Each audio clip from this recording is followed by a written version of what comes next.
Hello guys, how are you? Tudo bem com vocês? Espero que sim. Sejam todos muito bem-vindos a mais uma aula aqui do Escola Online. Eu sou o professor Ravi e essa é a nossa aula do volume 3 da semana 4 do primeiro ano do ensino médio. Na aula de hoje, nós vamos falar sobre as prepositions. Esse é um assunto muito importante que 100% das pessoas com quem eu já conversei, com quem eu dei aula, já tiveram algum tipo de problema com isso. Então, vamos dar bastante atenção aí. E, como sempre, eu vou dar um tempinho para você deixar o seu curtir aí no nosso vídeo, se inscrever no nosso canal e eu volto já já, tá certo? See you!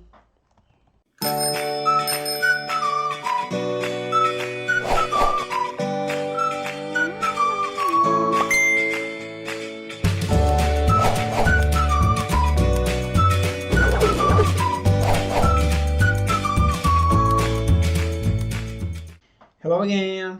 E aí, pessoal, vamos dar uma olhadinha nas habilidades a serem trabalhadas nessa aula então. Nós vamos reconhecer as características básicas da descrição. Nessa semana, você irá identificar como as preposições ocorrem em um contexto. O conteúdo explicativo sobre as preposições é apresentado junto aos exercícios, boas descobertas. Eu vou tentar, pessoal, dar uma pincelada sobre como funcionam as preposições antes de eu começar a fazer os exercícios. Mas aí eu vou mostrar o primeiro lá, para vocês terem noção do que eu estou falando.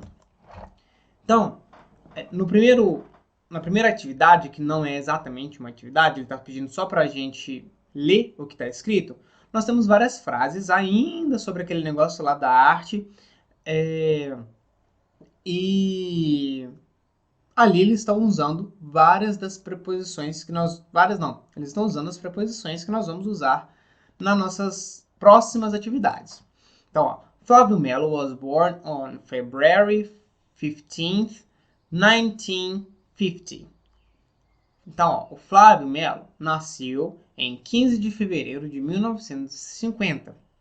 Tavares withdrew the course of sociology in the third year to be a full-time artist. Então, Tavares saiu do curso de sociologia no terceiro ano para ser um artista em tempo integral. In 1976, he published his albums of drawings. Em 1976, ele publicou seus álbuns de desenhos. Hermano José, who at a time already enjoyed a high reputation as an artist. Então, Hermano José, que na época já tinha uma reputação alta como artista. At this time, he studied painting in some of the most prestigious American universities. Naquela época, ele estudou pintura em algumas das mais prestigiosas universidades americanas. I developed my love of photography at the age of 16. E eu desenvolvi o meu amor por fotografia na idade dos 16. E embaixo ali, ó, we use the preposition of time on for complete dates or days of the week. We use in to talk about periods of time, like a month or a year. And we use at to refer to a specific point in time. Então, o que está falando ali, pessoal? É a explicação que eu queria passar para vocês. Como vocês viram, nós estamos usando aquelas três preposições ali, ó, in, on e at, para falar sobre onde eles nasceram, para falar o ano que eles nasceram, o que eles faziam naquela época. E aí, às vezes, quando você está estudando um pouquinho de inglês, você se pega perguntando, tá, mas quando eu uso in, on e at? E é justamente isso que está mostrando nessa parte aqui. O in, nós vamos usar sempre que for alguma coisa mais ampla, maior. Como assim? Se eu estou falando sobre um ano, por exemplo, 365 dias, é muita coisa, é muito dia, é muito tempo, certo? Então, não é algo muito específico. Se eu falar com você que eu nasci em determinado ano, se eu falar o ano inteiro, você ainda assim não vai saber meu aniversário, certo? Não é específico. Agora, quando eu falo, por exemplo, de um dia específico, muda muita coisa, né? De 365 dias passa para 1.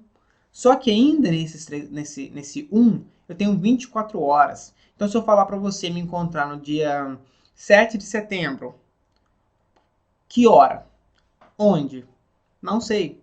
Ou seja, ele é muito mais fácil, né? Ele é muito menor do que um ano inteiro, mas ainda assim ele não é totalmente específico.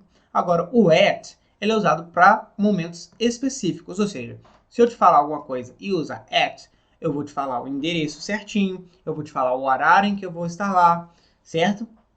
Então essa mais ou menos é a diferença. O mesmo, por exemplo, se aplica a espaço. Se eu te falar, por exemplo, que eu moro no Brasil, o Brasil é muito grande. Países, em geral, são muito grandes. Eles não são específicos para falar, me encontro em tal país. Não tem como. Então, sempre que eu for falar de país, de novo, alguma coisa muito grande, eu vou usar in.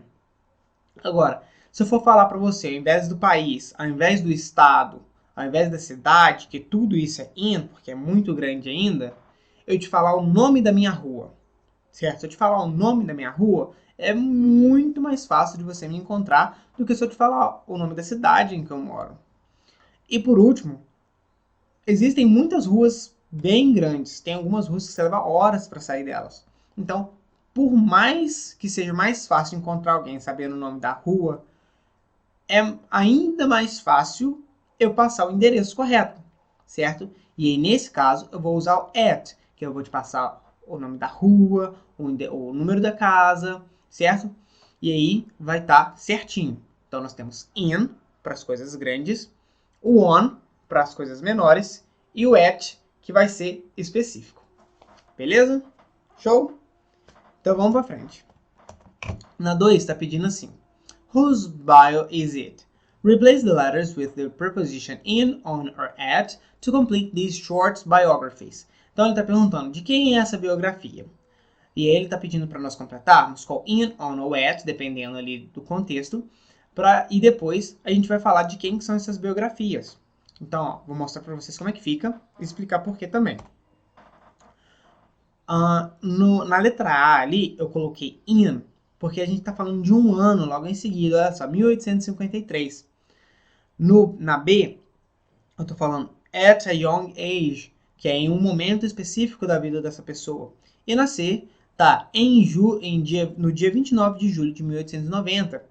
Ou seja, eu estou falando de um dia específico. Na D, que está no texto 2, é a mesma coisa, dia 15 de abril. Na letra E, tá na idade dos 20, na casa dos 20, vamos dizer assim. Na F, em 1519. Na G, no dia 31 de outubro. No dia 17 de agosto, eu tô com on de novo ali na H. E em 1930, que é um ano de novo, igual eu comentei com vocês. Então, eu vou usar in. Beleza? E agora eu vou ler para vocês, para a gente acompanhar logo em seguida eu traduzi, ok? Então vamos lá, no primeiro. Artist, painter, born in 1853 in Zundert, Netherlands. His famous works include Starry Night, The Bedroom, Irises, Sunflowers.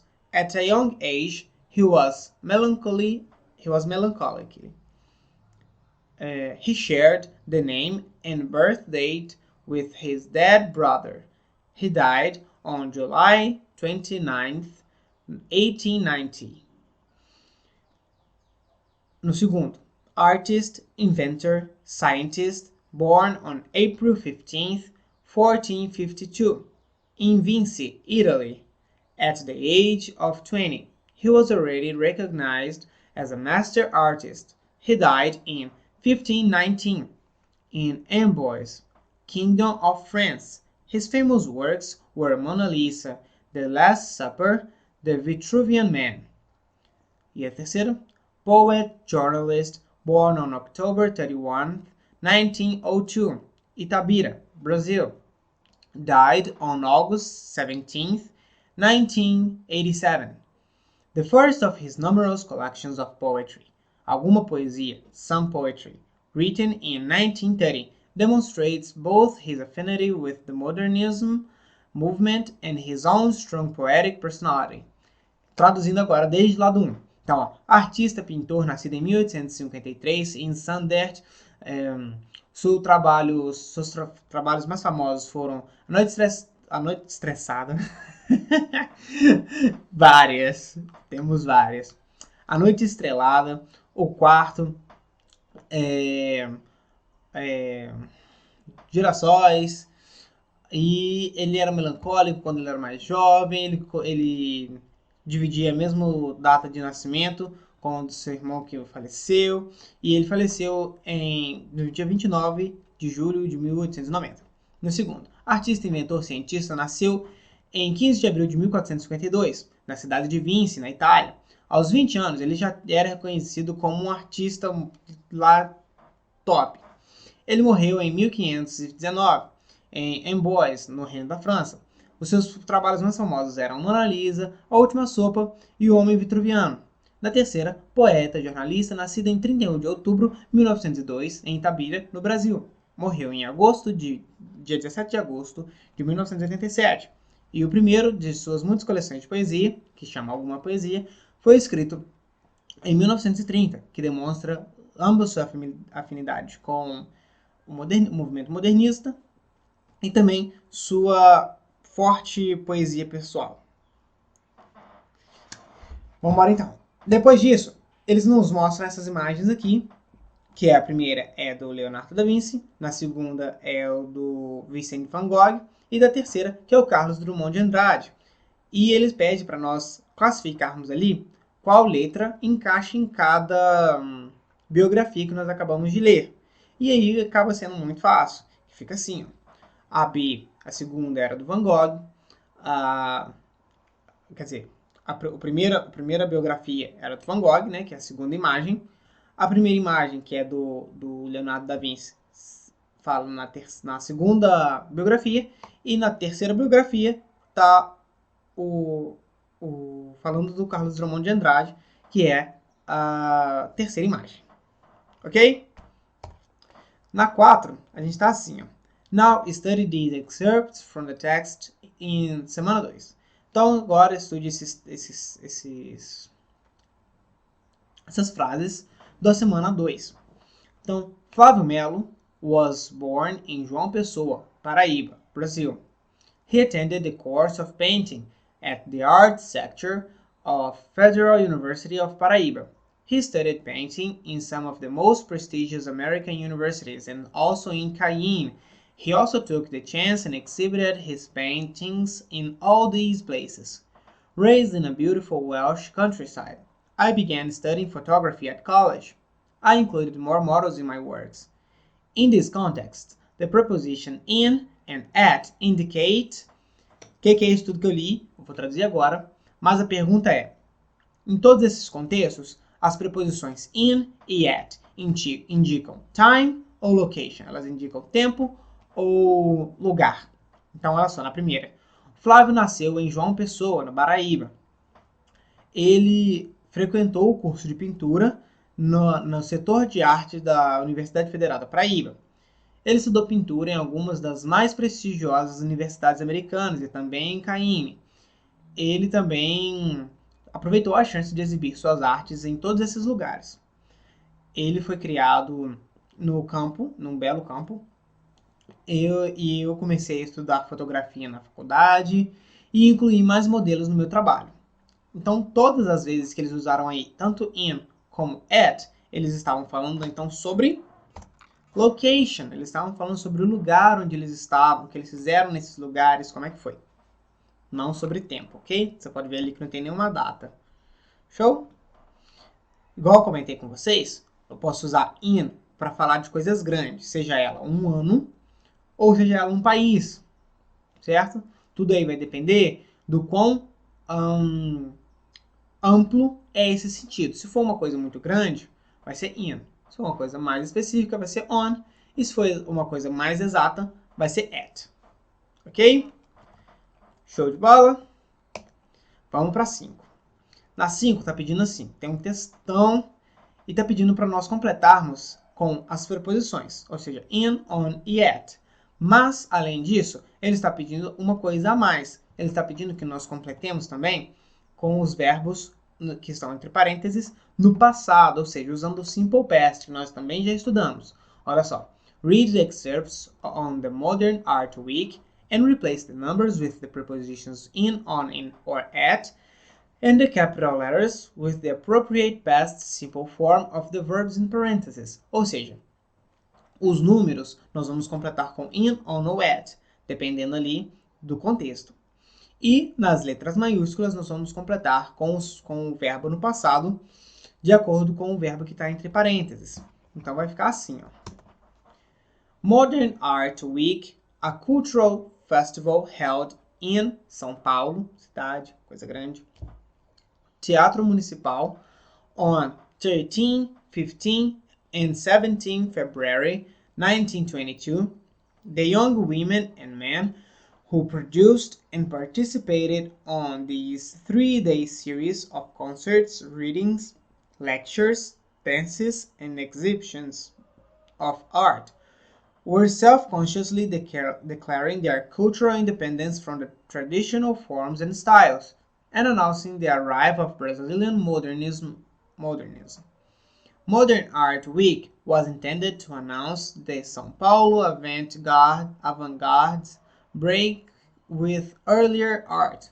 The exhibition of art included works by the sculptor Victor Brecher, who returned to Brazil from France in 1919, paintings by Anita Malfaldi, completed during her time in Berlin and New York, and Di Cavalcanti, along with numerous other painters, sculptors, and architects. One of the other painters who would play a significant role in the development of Brazilian modernism was Tarsilo do Amaral. The Semana was conceived as a reaction against the official academic art and literature. At the time of the Semana, São Paulo was one of the fastest growing cities in Brazil. Então, depois desse testamento todo, vou ler para vocês, que é um texto falando sobre a Semana da Cultura.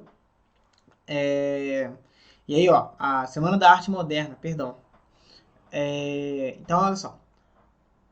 Semana da Arte Moderna, um festival cultural que foi sediado em São Paulo, no Teatro Municipal, nos dias 13, 15 e 17 de fevereiro de 1922. As jovens mulheres e homens que produziram e participaram nessa série de 3 dias de concertos, leituras, palestras, danças e exibições de arte estavam conscientemente declarando a sua independência cultural das formas e estilos de arte tradicionais e anunciando a chegada do modernismo brasileiro. A Semana da Arte Moderna foi pensada para anunciar que São Paulo iria quebrar os laços com a arte anterior. A exibição de arte, as exibições de arte incluíam trabalhos do escultor Victor Brecher, que voltou ao Brasil de Roma em 1919, pinturas de Anita Malfaldi, que foram completadas durante seu tempo em Berlim e Nova York, e de Cavalcanti, junto com várias outras pinturas, esculturas e planos de arquitetura. Um dos pintores que teriam um papel muito importante no desenvolvimento do modernismo brasileiro foi Tarsilo do Amaral. A semana foi uma reação contra a literatura acadêmica oficial. E durante a semana, São Paulo foi uma das cidades que mais cresceu no Brasil. Ok? Tem mais. Essa é a segunda parte. Vamos lá que eu vou mostrar as respostas para vocês. Vou ler e vou traduzir. The group that took part in the week, contrary to their initial intentions, didn't remain a unified movement. A number of separate groups split off, and the original core members had separated by 1929. Oswald de Andrade and the anthropophagists believed that they should subsume influences from abroad, but turn them into a uniquely Brazilian art form. In opposition to the anthropophagic were the nationalists, who rejected international influences. Many of the nationalist modernists were actively engaged in politics. The leader of the school, the writer Plínio Salgado, went on to become a political figure and led a failed coup against President Getúlio Vargas. Hein? Muita coisa para ler, muita palavra difícil. Tem que trocar para português, tem que trocar para inglês para falar o nome do pessoal. É difícil, mas fomos. Show? Então, olha só. O grupo que tomou a frente, né, da semana, contrário às intenções iniciais, não permaneceram unificados, não conseguiram fazer com que o movimento permanecesse unificado. E o número de grupos separados se dividiu dos membros originais em 1929. Oswald de Andrade e os antropofagistas acreditavam que eles deveriam aceitar influências estrangeiras, mas fazê-las com que elas se tornassem unicamente brasileiras, né? Passar elas para a forma de arte brasileira. Na oposição aos antropofagistas estavam os nacionalistas, que rejeitavam influências internacionais. Muitos dos nacionalistas modernistas estavam ativamente engajados nas políticas.